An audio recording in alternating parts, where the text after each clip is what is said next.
আসসালামু আলাইকুম বন্ধুরা, কি মজার রেসিপিতে সবাইকে স্বাগতম। আজকে আমি তোমাদের সাথে শেয়ার করব কোনো রকম কেমিক্যাল ছাড়া হাতের কাছের উপকরণ দিয়ে খুবই সহজেই রুহ আফজা তৈরি করে নিতে পারো সেই রেসিপিটি। চলো তাহলে দেখে নিই রেসিপিটা।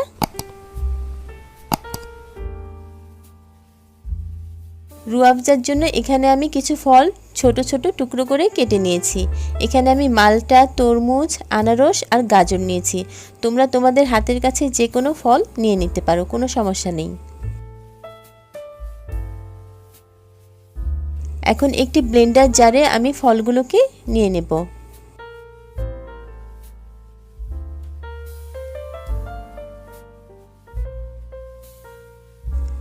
এখন ফলগুলোকে পানি ছাড়া খুব ভালো করে ব্লেন্ড করে নিতে হবে।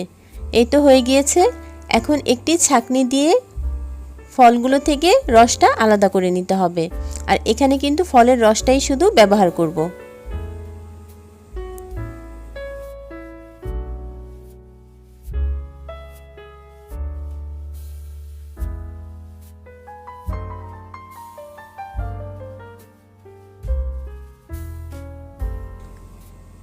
এই তো রসটা কিন্তু ছেঁকে নিয়েছি।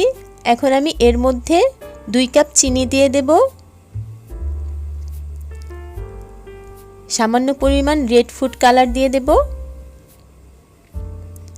দিয়ে দিলাম হাফ কাপের মতো পানি।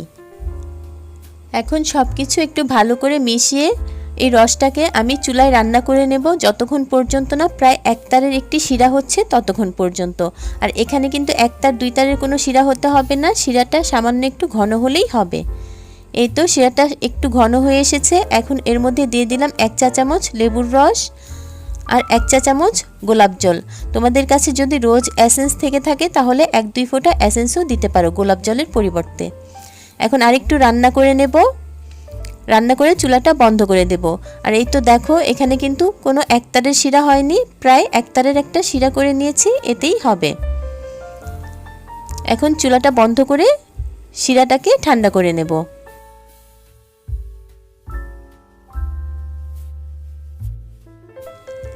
আর এই তো শিরাটাকে ঠান্ডা করে নিলেই তৈরি হয়ে যাবে খুবই মজার রুহ আফজা।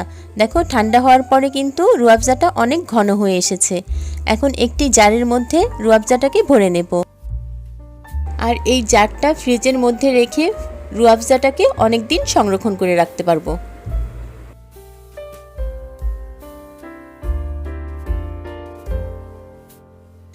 এখন এই রুহ আফজা দিয়ে খুব সহজেই কিভাবে শরবত তৈরি করা যায় সেটি আমি দেখিয়ে দিচ্ছি তোমাদেরকে।